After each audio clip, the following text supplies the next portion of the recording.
Alô pessoal, sejam todos muito bem-vindos a mais um vídeo do Clube FI.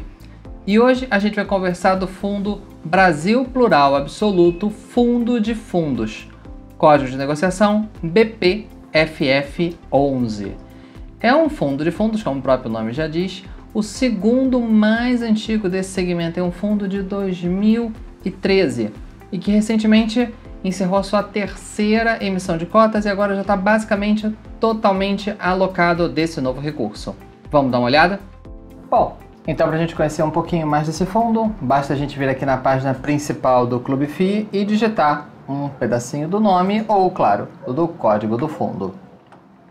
Aqui a gente vai ter algumas informações principais sobre ele, por exemplo, a data de início dele ele é de abril de 2013, então como a gente está gravando esse vídeo em janeiro de 2021, um fundo que já está chegando aí a 8 anos de existência, já um tempo de vida aí bastante longo. Ele faz parte do IFIX, representa aí 0,4% do IFIX, lembrando que esse percentual aqui é definido pelo tamanho do fundo, pelo valor de mercado dele, para ser bem preciso. O gestor é o pessoal da Brasil Plural e o administrador a Genial Investimentos. Se a gente olhar aqui o histórico de cotações, claro, um histórico muito longo, a gente vê que ele em 2013... lançado a R$100, como já é praxe já há muitos anos. Essa época aqui foi uma época de meio virada, os FIIs estavam num topo e logo depois as taxas de juros começaram a aumentar e os FIIs foram caindo. Ele chegou aqui abaixo de R$60 e na virada de 2015 para 2016, quando houve aí uma possibilidade de tributação dos rendimentos dos FIIs, um movimento aí do senador Romero Jucá à época. Depois os FIIs foram se recuperando. Aqui tem uma pequena queda de 106 para 86. Vem aí 2018, 19, os FIIs vão subindo, e esse aqui não é diferente. Vamos dar um zoom aqui para a gente enxergar melhor esse período agora. E a gente vê que ele atinge um pico aqui de 130 em 7 de janeiro.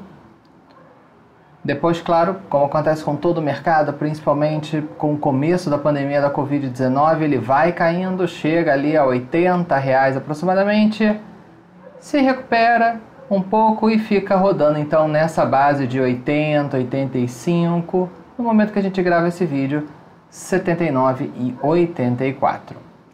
Se a gente olhar os dividendos, a gente vai ver que a última distribuição dele foi de 57 centavos, o que, em relação ao preço atual, dá um dividend yield de 0,71%. E se a gente olhar em 12 meses, a gente vai ver que ele pagou R$ 6,76, o que dá um dividend yield de praticamente 8,5% no ano. Vamos olhar aqui o histórico dele como um todo.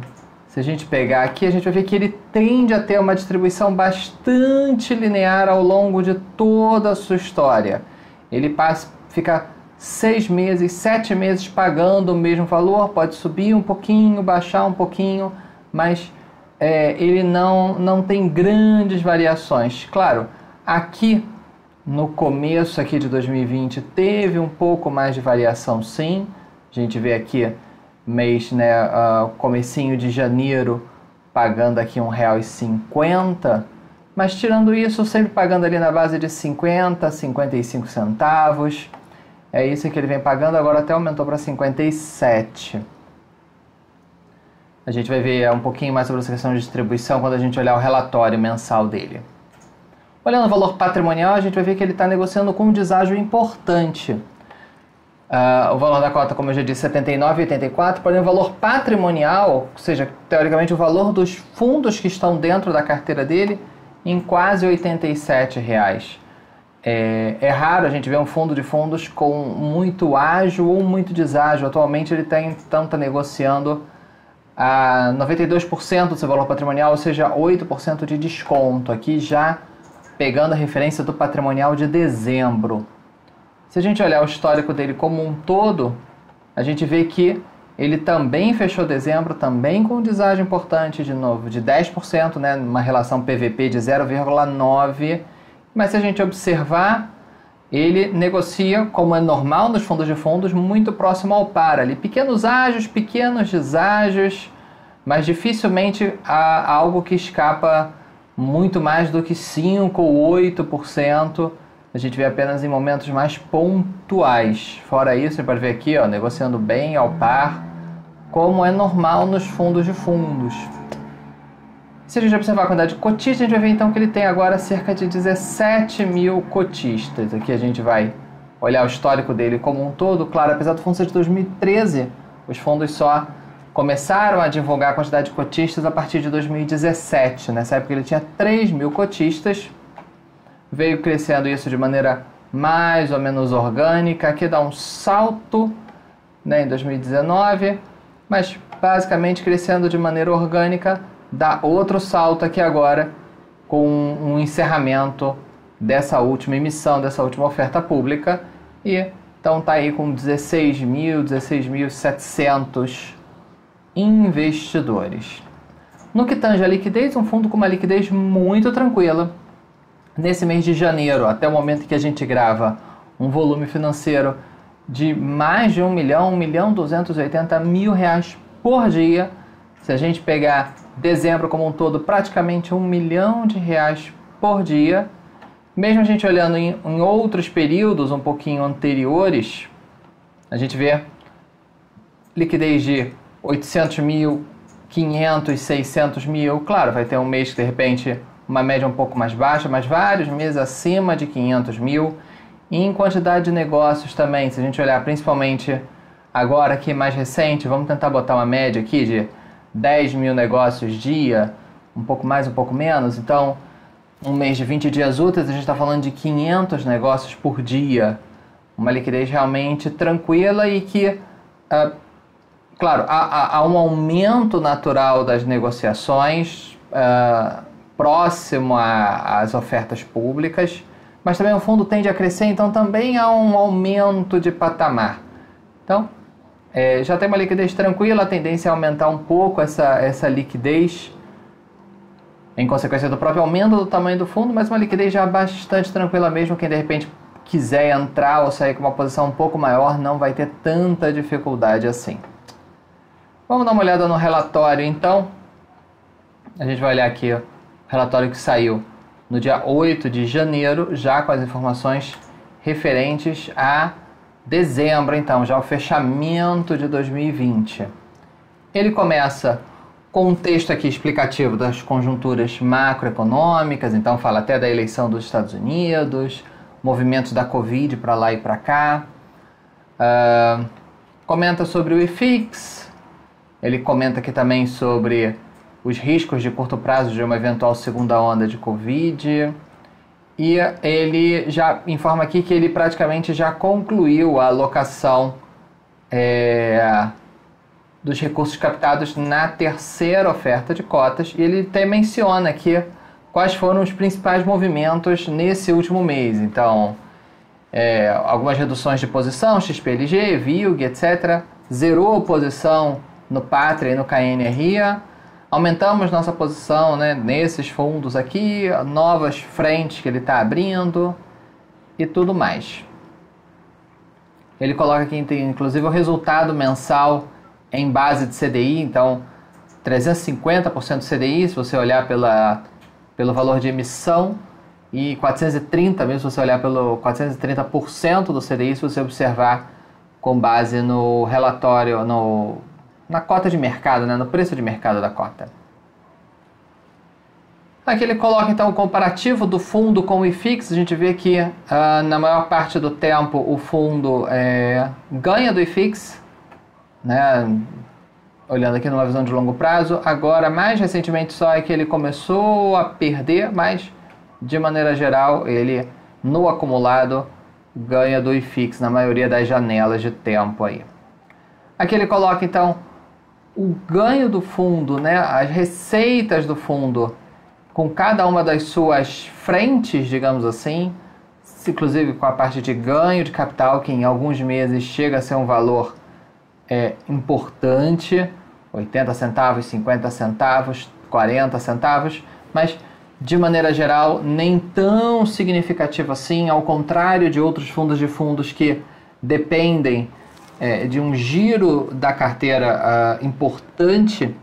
Esse fundo, até pelo maior grau de maturidade, né, posições já carregadas há bastante tempo e tudo mais, ele consegue ter boa parte do seu resultado vindo dos rendimentos que ele recebe, do carrego da carteira, como se chama, e não tanto do giro dessa carteira, o que tende a trazer uma previsibilidade um pouco maior. Aqui ele coloca quanto que foi a receita de cada uma das linhas. Então a gente pode ver que em dezembro foram 2 milhões só com os rendimentos e menos de 400 mil com um ganho de capital. Alguma coisinha de CRI, ele tem uma pequena carteira de CRI e uma pequena carteira de caixa. Então aqui tem o total de receitas, as despesas.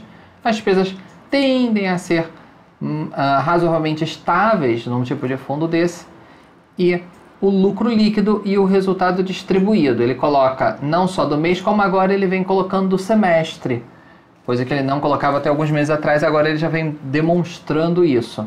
Então a gente pode ver que no acumulado do semestre o fundo praticamente distribuiu exatamente todo o lucro, distribuiu até um pouquinho mais do que isso. Ao longo do semestre inteiro deu cerca de 10 centavos aqui a mais, que era resultado de períodos passados.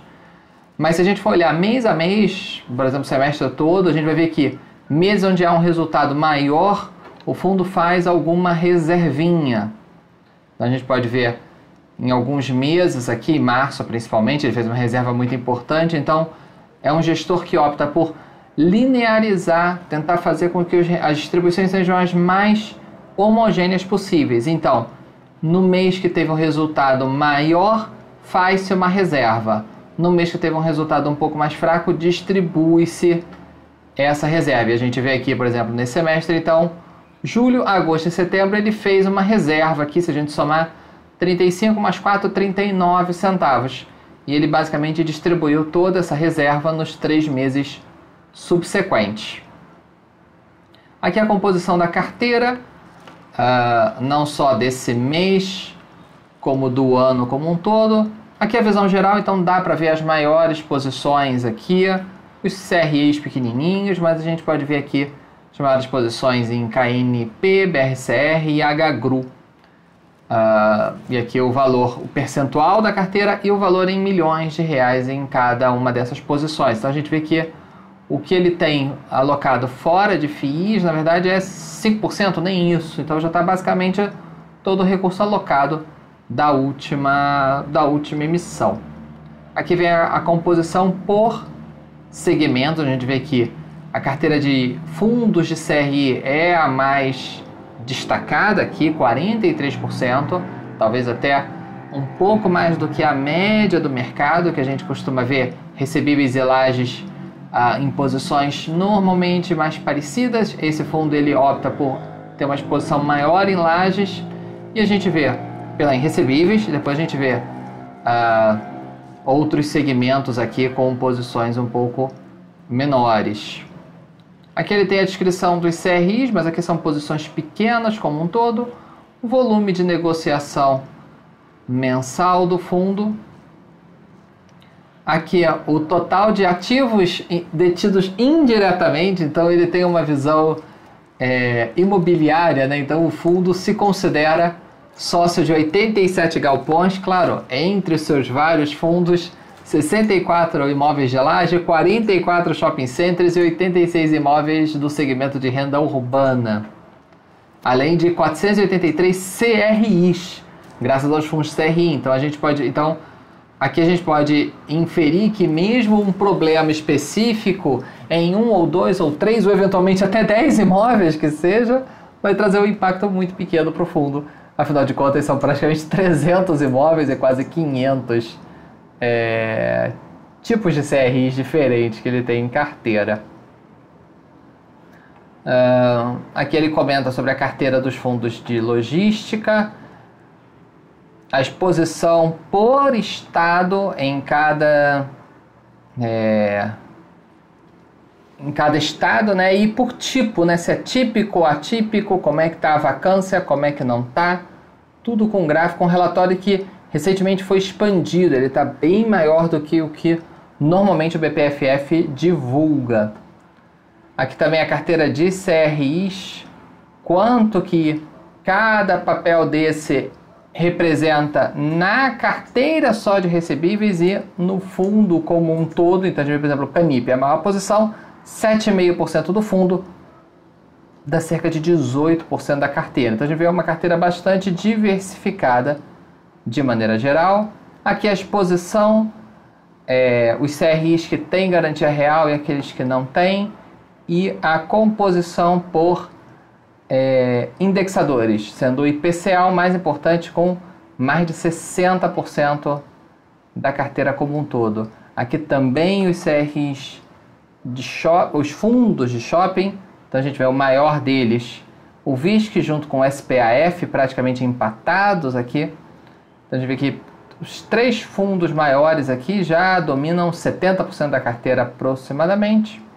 Exposição por estado, muita coisa concentrada em Rio e São Paulo, como é normal. A gente também nos FIIs de laje, naturalmente também vai ter uma concentração importante, praticamente total, em Rio e São Paulo, com predominância de São Paulo. Os ativos de renda urbana, sendo o HGRU o mais importante, e depois o Rio Bravo Renda Educacional e o Allianz Renda, também apelidado de Alzirão. E aqui também a composição por estado. E acaba o relatório por aqui. Então, pessoal, gostaram de conhecer um pouquinho mais desse fundo? Uma pergunta que é muito comumente feita sobre os fundos de fundos e fundos de CRI que tem essa estratégia de linearizar a distribuição, guardar de um mês mais forte para distribuir no mês mais fraco. Por quanto tempo o gestor pode reter esse resultado positivo de um mês ou um semestre de vacas gordas, digamos assim? Dentro de um semestre, ele é obrigado a distribuir pelo menos 95%. Isso é por semestre civil, ou seja, de janeiro a junho e de julho a dezembro. Caso o gestor queira, por algum motivo, distribuir menos de 90%, ele teria que chamar uma assembleia para discutir isso, o que é um fato muito raro de acontecer. Os outros 5% ele pode reter de maneira indefinida, nunca distribuir ou distribuir no outro semestre ou no outro ano ou em qualquer outro ano à frente. Então, esse resultado ele pode ir contabilizando e guardando para num mês mais à frente ou num semestre mais à frente mais fraco, ele poder manter as distribuições usando essa reserva. Tá bom, pessoal? Espero que tenham gostado. Um forte abraço e até a próxima. Tchau, tchau!